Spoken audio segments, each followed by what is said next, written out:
नमस्कार। Manendra science school के online class में एक बार फिर से आपका स्वागत है। हमारा जो टॉपिक चल रहा था वो था शीत युद्ध का दौर। शीत युद्ध का दौर। इसमें हमने क्यूबा मिसाइल संकट के बारे में पढ़ा था कि किस प्रकार दोनों महाशक्तियां हैं वो एक दूसरे के अगेंस्ट हो गई और तीसरे जो महायुद्ध है उसकी आशंका बन गई थी। पूरा जो वर्ल्ड है वो एक भय के माहौल में जी रहा था। आज हम दोनों महाशक्तियों के बारे में पढ़ेंगे कि किस प्रकार दोनों महाशक्तियां हैं इन्होंने छोटे देशों को अपने पास मिलाने के लिए अपने लाभ आने का जो गणित है उसको बैठाने की कोशिश की थी। तो उस दिन भी मैंने आपको बताया था कि पहली जो महाशक्ति थी वो अमेरिका, द्विध्रुवीय जो व्यवस्था थी उसमें पहली महाशक्ति थी वो अमेरिका। दूसरी सोवियत संघ जो कि 15 गणराज्यों से मिलकर बना था। दोनों ही जो महाशक्तियां वो एक दूसरे को नुकसान पहुंचाना चाहती थी और वर्ल्ड में नंबर 1 का खिताब हासिल करना चाहती थी। आपको पहले भी बता चुका हूं। अब यहाँ पर जो दोनों महाशक्तियां हैं इन्होंने अपनी शक्ति का दायरा बढ़ाने के लिए जो छोटे देश थे, नव स्वतंत्र देश थे, अल्प विकसित देश थे, उनको चुना। तो सबसे पहले तो देखो अमेरिका और इसके जो साथी देश थे जो कि लगभग पश्चिम यूरोप के थे, पश्चिम यूरोप के देश थे। पश्चिमी यूरोप के जो देश थे इन्होंने जो अपनी अर्थव्यवस्था उसको सुदृढ़ कर रखा था, इसलिए इसको बोला जाता है पहली दुनिया। पहली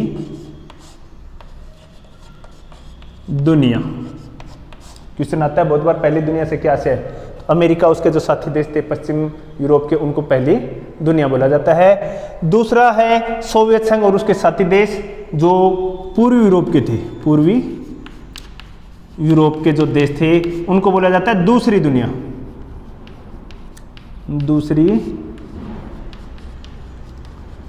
दुनिया। तो पहली दुनिया में आ गया अमेरिका और उसके साथी देश, दूसरी दुनिया में आ गया सोवियत संघ और उसके साथी देश जो पूर्वी यूरोप के हिस्से थे। अब जो बच गए देश जो अल्प विकसित देश थे, अल्प विकसित जैसे भारत, पाकिस्तान, नेपाल, भूटान, श्रीलंका, इस प्रकार के जो अल्प विकसित देश थे और नव स्वतंत्र देश थे जो औपनिवेशीकरण के दौर से गुजरे थे, उन्हें बोला जाता था अल्प विकसित देश। और तीसरी दुनिया। तीसरी दुनिया क्वेश्चन आता है तीसरी दुनिया से क्या तात्पर्य है? तो तीसरी दुनिया अल्प विकसित जो देशों का समूह है उसको तीसरी दुनिया कहा जाता है, या आप लिख देना कि जो नव स्वतंत्र देश थे उनको तीसरी दुनिया कहा जाता है। तो देखो 3 क्वेश्चन बने हैं छोटे। पहली दुनिया अमेरिका और उसके साथी देश, दूसरी दुनिया सोवियत संघ और उसके साथी देश, तीसरी दुनिया अल्प विकसित देशों का जो समूह है ये तीसरी दुनिया के नाम से जाना जाता है। अब दोनों महाशक्तियों की जो नजर है वो तीसरी दुनिया पर थी। किस लिए? क्वेश्चन आता है महाशक्तियां हैं वो छोटे देशों पर क्यों आकर्षित हो रही थी, छोटे देशों की तरफ आकर्षित क्यों हो रही थी, छोटे देशों को अपनी तरफ मिलाने की कोशिश उनकी क्यों थी? इसके पीछे देखो 3 या 4 नंबर का क्वेश्चन आता है हर बारी, एक साल छोड़ के एक साल आ ही जाता है कि महाशक्तियां हैं वो छोटे देशों की तरफ आकर्षित क्यों हो रही थी। तो सबसे पहला इसका कारण था महत्वपूर्ण संसाधन। महत्वपूर्ण संसाधन। ये जो छोटे देश हैं वो महाशक्तियों के लिए बहुत महत्वपूर्ण थे क्योंकि इन देशों में खनिज जो संसाधन है, तेल संसाधन है, इनके भंडार प्रचुर रूप से मौजूद थे जो महाशक्तियों के काम आ सकते थे। क्योंकि जो शक्तियां हैं उन्होंने अपने आप को, जो दोनों महाशक्तियां हैं उन्होंने अपने आप को एक औद्योगिक शक्ति के रूप में भी विकसित किया था। इसलिए जो दोनों महाशक्तियां हैं वो छोटे देशों को अपनी तरफ लुभाने और आकर्षित करने के लिए तत्पर थी। दूसरा भू क्षेत्र हासिल करना। भू क्षेत्र हासिल करना। और तीसरा आर्थिक मदद, आर्थिक मदद। महत्वपूर्ण संसाधन मैंने आपको बता दिया, आर्थिक मदद। भू क्षेत्र हासिल क्यों कर रही थी महाशक्तियां? इसके पीछे एक बहुत बड़ा कारण था। विभिन्न देशों के भू क्षेत्रों से दुश्मन देशों की आसानी से जासूसी की जा सकती थी भू क्षेत्र हासिल करके। एग्जाम्पल जैसे पाकिस्तान स्वतंत्र होते ही अमेरिकी गुट में शामिल हो गया था। पाकिस्तान का जो भू क्षेत्र है अब वो अमेरिका यूज कैसे कर सकती थी? भारत के खिलाफ जासूसी के लिए या भारत पर हमला करने के लिए पाकिस्तान है उसके भू क्षेत्र का उपयोग कर सकती थी। इसी प्रकार विश्व के विभिन्न हिस्सों के जो देश थे जिनमें अमेरिका को जासूसी करवानी थी या जिन पर अटैक करना था, तो उनके लिए उनके पड़ोसी जो देश हैं उनको अपने साथ मिलाया, उनके भू क्षेत्र हासिल किए। तो तीसरा आर्थिक मदद। दोनों ही महाशक्तियों को पता था कि जिस प्रकार का माहौल चल रहा है, जिस प्रकार का कंपटीशन चल रहा है, जिस प्रकार की तनातनी है वो चल रही है दोनों महाशक्तियों के बीच, तो कभी भी युद्ध का रूप लिया जा सकता है। कभी भी दोनों देशों में युद्ध हो सकता है, दोनों महाशक्तियां आमने सामने कभी भी हो सकती हैं। और युद्ध की स्थिति में जो ये छोटे देश हैं ये महाशक्तियों के बहुत काम आ सकते थे। युद्ध की स्थितियों में आर्थिक मदद कर सकते थे, ये अनाज दे सकते थे, सैनिक भी दे सकते थे, पैसा भी दे सकते थे और अन्य जो संसाधन है वो भी दे सकते थे। तो आर्थिक मदद की दृष्टि से, क्योंकि देखो बूंद बूंद से घड़ा भरता है, ये हमने जो कहावत है वो काफ़ी सालों से सुन रहे हैं, छोटे थे तब से सुन रहे हैं। तो छोटी जो महाशक्तियाँ हैं वो भी बड़े जो देश हैं, छोटे देश उनके काम आ सकते थे। तो तीन महत्वपूर्ण कारण थे जिनके लिए जो दोनों महाशक्तियाँ वो छोटे देशों को अपने तरफ आकर्षित कर रही थी। पहला जो कारण था महत्वपूर्ण संसाधन, ताकि कच्चा माल इनसे लिया जा सके और फिर तैयार माल इन्हीं देशों में बेच के पैसा कमाया जा सके।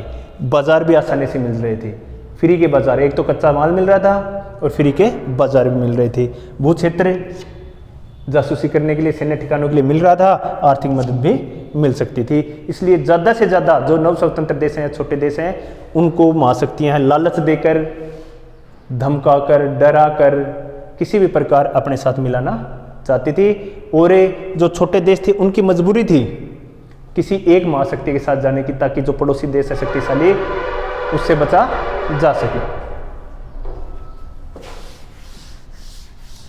पाकिस्तान है, पाकिस्तान ने समझदारी का काम किया और स्वतंत्र होते ही सबसे पहले अमेरिका का साथ लिया और 1971 में भारत पर हमला कर दिया। अमेरिका है वो पूर्ण रूप से भारत के खिलाफ है, अमेरिका को सहायता देने के लिए आ गया था। 1971 की लड़ाई में याद रखना, सोवियत संघ के साथ भारत के प्रधानमंत्री उस समय श्रीमती इंदिरा गांधी ने एक 20 वर्षीय संधि की थी, जिसमें तय किया गया था कि 20 सालों तक अगर भारत के ऊपर कोई आक्रमण होता है तो वो आक्रमण सोवियत संघ के साथ ऊपर ही माना जाएगा। तो सोवियत संघ ने 1971 के टाइम में जो भारत है उसकी अमेरिका से मदद की थी। अब कुछ विद्वानों का मानना था कि भारत को भी दोनों में से किसी एक शक्ति, चाहे वो अमेरिका हो चाहे सोवियत संघ, उसके साथ जाना चाहिए, उसका हाथ पकड़ लेना चाहिए ताकि आर्थिक विकास किया जा सके और जो शक्तिशाली देश है जैसे चाइना है उनसे बचा जा सके। लेकिन भारत ने किसी भी महाशक्ति को नहीं चुना, भारत ने अपने लिए स्वतंत्र विदेश नीति चुनी। इसके दो कारण थे। क्वेश्चन आता है भारत किसी भी महाशक्ति के साथ में 1971 से पहले क्यों नहीं शामिल हुआ? तो उसके कारण थे, नंबर 1, पहला कारण था गुट निरपेक्ष आंदोलन। गुट निरपेक्ष आंदोलन, इसके बारे में जो विस्तार से अगले टॉपिक है उसमें पढ़ाएंगे। गुट निरपेक्ष आंदोलन था क्या? आप अभी तो इतना समझो कि गुट निरपेक्ष जो आंदोलन हुआ, भारत उसका नेतृत्व किया था। आंदोलन क्या था? जो छोटे छोटे नए देश थे, जो नए स्वतंत्र हो रहे थे, नव स्वतंत्र हो रहे थे, उनको मजबूरी में, उनके पास कोई दूसरा तीसरा विकल्प था ही नहीं, उनके पास एक ही विकल्प था कि या तो सोवियत संघ के साथ शामिल हो जाए या अमेरिका। इस स्थिति में गुट निरपेक्ष आंदोलन ने एक और विकल्प दिया उनको, कि किसी भी महाशक्ति के साथ जाने की ज़रूरत नहीं है, किसी भी महाशक्ति के साथ मिलने की ज़रूरत नहीं है, अपने आप को गुटों से अलग रखो। गुट निरपेक्ष का अर्थ होता है गुटों से अलग रहना, न सोवियत गुट में जाना न अमेरिकी गुट में जाना, अपने आप को स्वतंत्र रखना। और जो छोटे देश हैं वो इन शक्तियों के साथ क्यों नहीं जाना चाहते थे, उनका भी एक कारण है।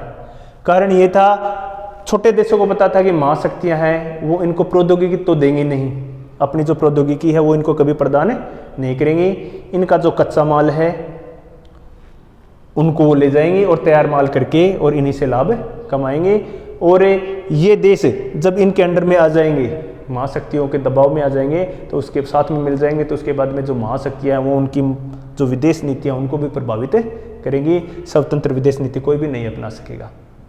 अगला कारण ये था कि महाशक्तियों जो छोटे देशों को अपनी तरफ आकर्षित कर रही थी, छोटे देश अभी अभी स्वतंत्र हुए थे नए नए, जैसे भारत है 1947 में, पाकिस्तान 1947 में भारत का अंग था, 1948 में श्रीलंका, इसी प्रकार नए स्वतंत्र देश उसी क्रम में आज़ाद हो रहे थे। इन देशों को जो स्वतंत्रता मिली थी वो बहुत मुश्किल से मिली थी, बहुत बड़े स्वतंत्रता संग्राम के दौरान मिली थी, बहुत मुश्किलों से, बहुत कुर्बानियों से मिली थी। तो ये जो देश थे वो अपनी नई मिली हुई जो स्वतंत्रता है उसको खोना नहीं चाहते थे।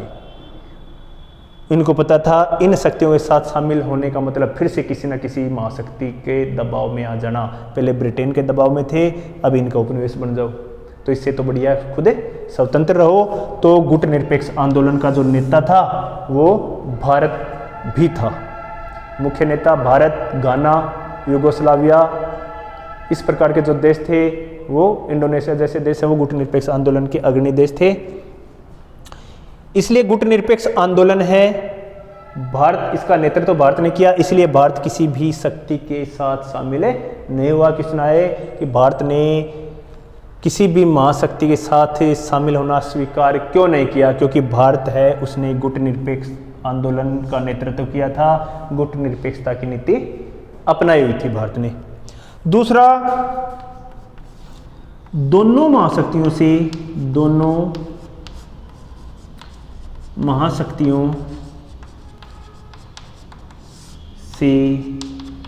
सहायता लेना, दोनों महाशक्तियों से सहायता लेना। भारत को पता था कि एक गुट के साथ मिलते ही दूसरे गुट से आने वाली जो सहायता है वो बंद हो जाएगी।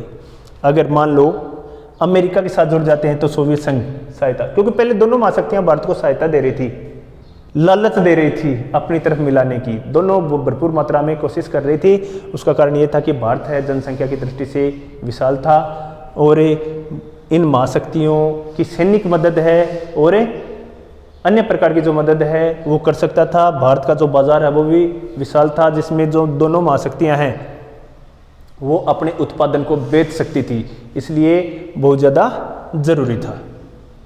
इसलिए भारत है वो दोनों महाशक्तियों के लिए बहुत ही लाभदायक था। इसलिए सोवियत संघ और अमेरिका भारत को भरपूर मात्रा में सहायता दे रहे थे अपनी ओर आकर्षित करने के लिए। ये बात भारत जानता था कि एक महाशक्ति के साथ शामिल होने का मतलब दूसरी महाशक्ति उससे आने वाली जो सहायता है वो बंद हो जाना। तीसरा जो कारण था, तीसरा कारण क्या था, भारत किसी भी महाशक्ति को अपना दुश्मन नहीं बनाना चाहता था। महाशक्तियों से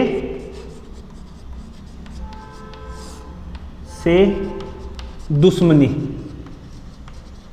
भारत किसी भी महाशक्ति से दुश्मनी मोल नहीं लेना चाहता था, क्योंकि एक महाशक्ति के साथ जाने का मतलब है दूसरी महाशक्ति से दुश्मनी मोल लेना। ऐसा भारत किसी भी हालत में नहीं करना चाहता था। एग्जाम्पल, अगर भारत अमेरिका के साथ जाता तो हमेशा के लिए सोवियत संघ के साथ रिश्ते खराब हो सकते थे, या सोवियत संघ है उसकी दुश्मनी है भारत को झेलनी पड़ सकती थी। सोवियत संघ के साथ जाता तो अमेरिका, सोवियत संघ के साथ अगर भारत जाता तो अमेरिका दुश्मनी कैसे निकालता। जैसे अमेरिका के गुट में शामिल था पाकिस्तान, पाकिस्तान किसका पड़ोसी देश है, हमारा, सीमा टच होती है। अमेरिका पाकिस्तान को सहायता देता और पाकिस्तान भारत के ऊपर अटैक करता। इस प्रकार भारत को परेशान किया जा सकता था, इसलिए भारत ने चुना किसी भी गुट में शामिल न होना। तो तीन महत्वपूर्ण कारण थे जिसके कारण भारत ने किसी भी महाशक्ति के साथ अपने आप को हमेशा के लिए दूर रखा। पहला कारण था गुटनिरपेक्ष आंदोलन, जिसके जो प्रमुख 5 नेता थे उनमें से एक भारत भी था। दूसरा, दोनों महाशक्तियों से जो सहायता दोनों हाथों से ले रहा था भारत। पता था एक महाशक्ति के साथ जाने का मतलब दूसरी महाशक्ति से सहायता आने वाली बंद हो जाना। तीसरा, महाशक्तियों से दुश्मनी भारत मूल नहीं लेना चाहता था। इसी के कारण जो भारत है उसने 1971 तक किसी भी महाशक्ति का साथ नहीं दिया। 1971 में किसी महाशक्ति के साथ भारत जुड़ा था। अब देखो, दोनों जो महाशक्तियां वो अपनी अपनी शक्ति का दायरा वो फैला रही थी। इधर गुटनिरपेक्ष आंदोलन चल रहा था, जिसके माध्यम से छोटे और अल्प विकसित देशों को एक अलग ही मंच प्रदान किया गया, जो इन दोनों महाशक्तियों के प्रकोप से बच सकती थी, इन दोनों महाशक्तियों के हस्तक्षेप से बच सकती थी। लेकिन दोनों महाशक्तियां अपनी शक्ति का विस्तार करने पर तुली हुई थी। अब अमेरिका और सोवियत संघ है, अमेरिका और एक देखो, गुटनिरपेक्ष आंदोलन का एक ये भी उद्देश्य था कि अगर सारे ही देश हैं वो इनके साथ बट जाएंगे, जैसे पूरा वर्ल्ड है ये अल्प विकसित देश हैं, आधे देश चले गए अमेरिका के साथ, आधे चले गए सोवियत संघ के साथ, तो ऐसी स्थिति में तीसरा विश्व युद्ध है वो हमेशा होकर ही रहेगा, ये तय था, क्योंकि बीच बचाव करने वाला फिर कोई बचता ही नहीं। तो गुटनिरपेक्ष आंदोलन के देशों का उद्देश्य ये था, अगर दोनों महाशक्तियों के बीच में कभी तनातनी हो जाए, दोनों महाशक्तियां एक दूसरे के खिलाफ हो जाएं, प्रत्यक्ष रूप से युद्ध की नौबत आ जाए, तो ऐसी स्थिति में कोई तीसरा तो होना चाहिए बीच बचाव करने वाला या उनको शांत करने वाला। तो उस तीसरे की भूमिका निभाने के लिए भी गुटनिरपेक्ष आंदोलन है एक सही चीज़ थी। भारत है वो इस प्रकार का आंदोलन विकसित करके और दोनों महाशक्तियों को युद्धों से बचा सकता था। इसलिए अब क्योंकि पूरे वर्ल्ड को पता था, भारत को भी पता था कि तीसरा विश्व युद्ध होता तो कितना खतरनाक होता, क्योंकि लगभग जो महाशक्तियां परमाणु हथियारों से लैस थी। किसी विद्वान ने भी कहा था अगर तीसरा विश्व युद्ध होता है तो चौथा विश्व युद्ध है वो लाठियों से और पत्थरों से लड़ा जाएगा, क्योंकि तीसरा विश्व युद्ध में सृष्टि का विनाश हो जाएगा, फिर से जीव उत्पत्ति होगी, फिर से मनुष्य की उत्पत्ति होगी, आदि मानव जैसा जीवन होगा। तो आदि मानव किससे लड़ता था? लाठियों से और पत्थरों से। तो चौथा विश्व युद्ध लाठियों और पत्थरों से होता अगर तीसरा हो जाता तो। अभी तक विश्व युद्ध कितने हुए हैं? 2 हुए हैं। प्रथम 1914 से 1918, दूसरा 1939 से 45। इसके बाद में हमारी अच्छी किस्मत है, पूरे वर्ल्ड की अच्छी किस्मत है कि तीसरा विश्व युद्ध नहीं हुआ। तो इस प्रकार जो दोनों महाशक्तियां हैं वो इन अल्प विकसित देशों को अपने पास मिलाने की भरपूर मात्रा में कोशिश कर रही थी, और भारत जैसे देश है वो इन महाशक्तियों से अल्प विकसित देशों को दूर रखना चाहते थे, ताकि वर्ल्ड में शांति है वो कायम की जा सके। अब दोनों ही महाशक्तियों ने, ऐसा नहीं है कि युद्ध हुए नहीं, बस दोनों महाशक्तियों के प्रत्यक्ष युद्ध नहीं हुए, इनके साथी देश हैं उनके बीच में युद्ध होते रहे। जैसे भारत और पाकिस्तान है, भारत और पाकिस्तान के 1965, 1971, 1999 ऐसी अवधि में युद्ध होते रहे, और अंततः दोनों देशों में 1991 के समय 25 दिसंबर 1991 को शीत युद्ध का अंत एक ऐसी घटना से होता है जिसको बोलते हैं सोवियत संघ का विखंडन। क्वेश्चन आता है सोवियत संघ का विखंडन कब हुआ?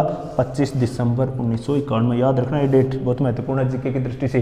25 दिसंबर सोवियत संघ का विघटन, 25 दिसंबर क्रिसमस डे, 25 दिसंबर अटल बिहारी वाजपेयी का बर्थडे, 25 दिसंबर पाकिस्तान के पूर्व प्रधानमंत्री नवाज शरीफ का जन्मदिन।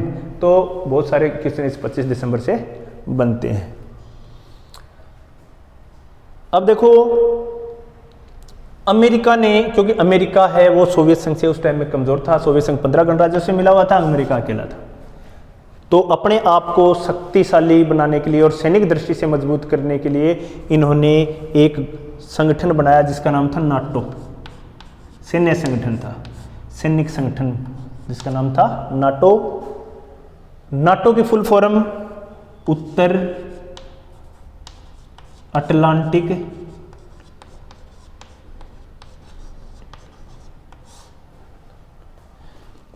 संधि संगठन, उत्तर अटलांटिक संधि संगठन है। निर्माण कब हुआ? 1949 को। सदस्य देश थे 12। उत्तर अटलांटिक संधि संगठन है निर्माण 1949, सदस्य देशों की संख्या 12। क्यों बना? सैन्य संगठन था। इसका उद्देश्य था, इन्होंने कसम खाई थी 12 देशों ने कि एक देश पर भी अगर हमला होता है तो 12 देशों पर हमला माना जाएगा, उसका मुकाबला 12 मिलकर करेंगे। 12 के 12 देश से सामूहिक रूप से उसका मुकाबला करेंगे। और ये किसके खिलाफ बना था ये तो पता ही है आपको, सोवियत संघ।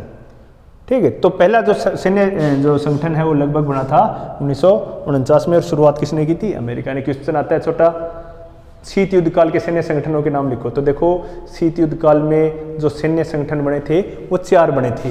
कितने बने थे? 4। अभी बता देता हूं मैं।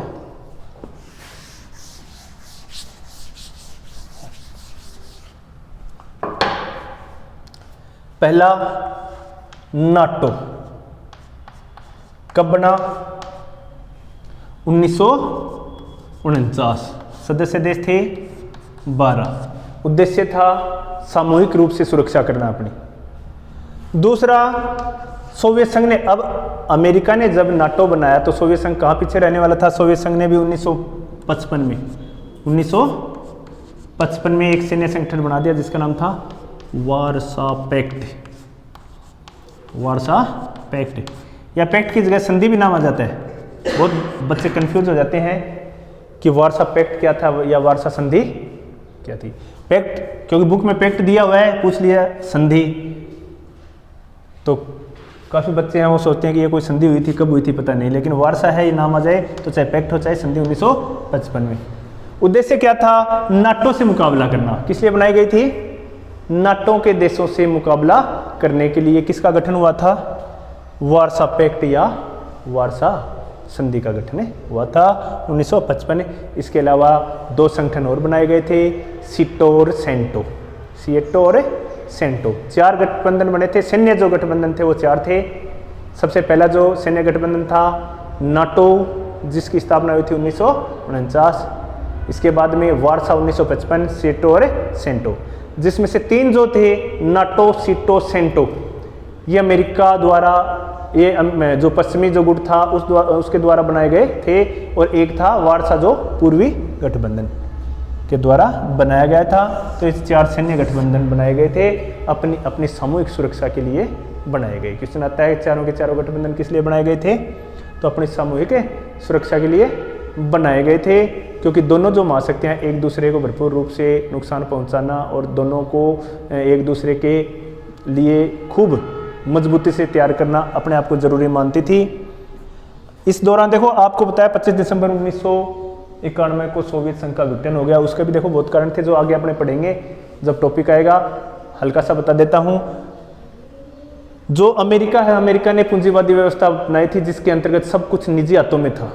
और जहाँ पर निजी हाथों में सब कुछ आ जाता है तो वहाँ पर जो देश है उसका विकास बहुत तेज गति से होता है। तो जितने भी संसाधन थे अमेरिका ने निजी हाथों में सौंप दिए थे, निजीकरण कर दिया था। पूंजीवादी व्यवस्था जिसको बोला जाता है, जिसका फायदा ये हुआ कि अमेरिका है उसका औद्योगिक विकास निरंतर बढ़ता गया।